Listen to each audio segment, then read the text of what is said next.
శ్యామవర్ణౌ రూప సంపన్నౌ సుకుమారౌ మహాబలౌ పుండరీక విశాలాక్షౌ క్షీరకృష్ణాజినంబరౌ సర్వ సత్వ మనోహర. చివరికి రాక్షసుల్ని కూడా హరించాడు.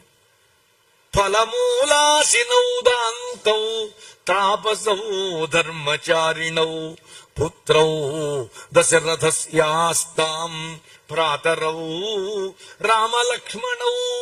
ఇక్కడ గమ్మత్తు ఏమిటంటేనండి, తెలిసి చేసిందో తెలియక చేసిందో నాకు తెలియదు కానీ భాగవతోత్తముడితో కలిపి భగవంతుణ్ణి స్తోత్రం చేసింది ఒక్క శూర్పణఖండి. అందుకని వింధ్యామర వీచే సమయంలో ఈ శ్లోకములను తప్పకుండా చదువుతాం దేవాలయాలలో.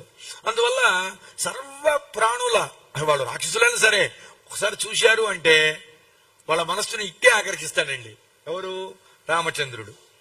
రామనామం విననివాడి తప్పు, రాముణ్ణి చూడనివాడి తప్పు. గాని మనసు పెట్టి రామనామం వింటే ఆకర్షితులమవుతాం.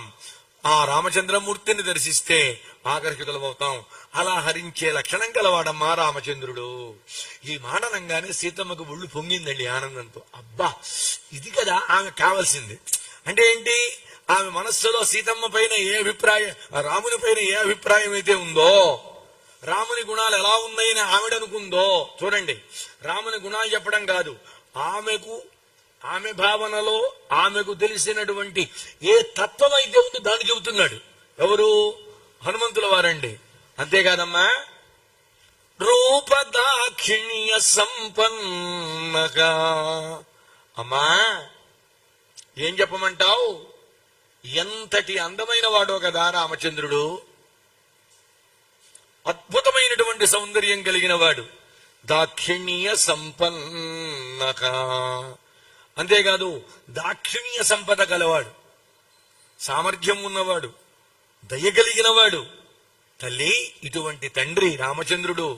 ప్రసూతో జనకాత్మజే. సంబోధన జనకాత్మజే.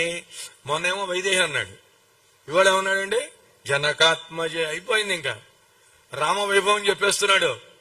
చెబుతున్నప్పుడు ఆమె ఎవడు? ఆ తల్లి ఎవరు? జనకుని యొక్క ఆత్మజ్ఞానం అంతా ఒక రూపం ధరిస్తే ఆ రూపమే సీతమ్మ తల్లి. అంటే ధర్మస్వరూపుడు రాముడైతే జ్ఞానస్వరూపిణి ఎవరండి? సీతమ్మ తల్లి. సదాచార్యునకు రెండూ తెలుస్తాయి. ఇప్పుడు ధర్మస్వరూపము తెలుసు, పరమాత్మ స్వరూపము తెలుసు. అటు జీవతత్వము తెలుసు, జ్ఞానతత్వము లేక జ్ఞాన విషయము ఆయనకు తెలుసండి. అమ్మా, ఇంతటి మహానుభావుణ్ణి ఆ కౌసల్య మన కోసమే కన్నదమ్మా. మన కోసం, నా కోసం అల్లా, నీ కోసం అల్లా, మన కోసం. నా నీ అన్న కన్నా మన అనుకుంటే ఉన్న ఆనందం ప్రపంచంలో ఇంకొకటి లేదండి. రారా, మన కోసమే ఉండాను రా పులిహోర, తలాగరిటే తిందాం. ఈ లక్ష్యమే ఉందండి. అబ్బా, వీడొచ్చాడు, 2 గరిటెలు కాస్త గరిటే ఉంది. అబ్బా, వాడొచ్చాడు, అరగరిటే ఉంది. ఏడుస్తూ ఉంటే మన బతుకంతా ఏడిపోయినండి. ఉన్న కాస్తైనా నలుగురితో మనం అనుభవించాలి. మా నాన్నగారండి పురాణానికి వెళ్ళొచ్చాక 4 అరటిపళ్ళు వచ్చినాయి అనుకోండి, మళ్ళీ మాట 4 వచ్చినాయి అనుకోండి, దాన్ని ఏం చేసేవాడంటే చాకు పెట్టి కోసేవాడు. బహుశా ఇది ఏదన్నా తీసుకువెళితే మా గురువు గారికి కూడా తెలిసి ఉండొచ్చు. ఏదన్నా పట్టుకెళ్తే చేపట్టండి అని చెప్పి అందరికీ పెట్టేవాళ్ళండి. కొంచెమైనా సరే, నువ్వు తెలుసు కదా నాన్న 2 పళ్ళు అంటే చో చో చో అనేవాళ్ళండి. అట్లా ఎందుకన్నాడో తర్వాత తెలిసింది.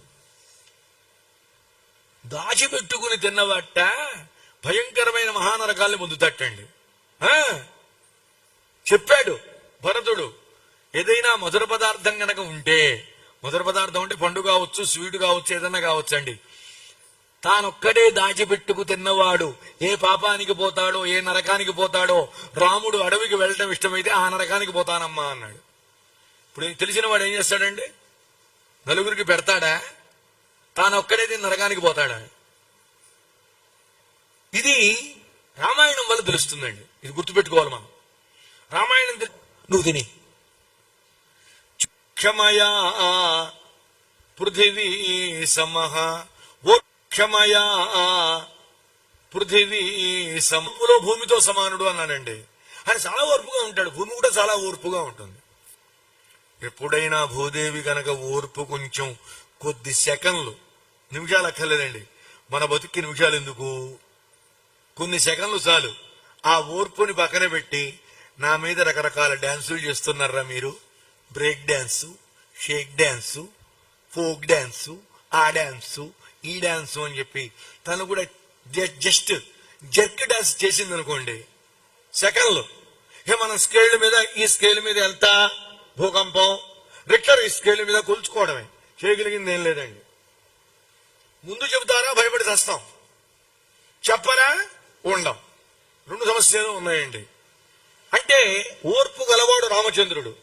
ఆయన ఓర్పుగా ఉంటాడు ఉంటాడు ఉంటాడు ఉంటాడు ఉంటాడు.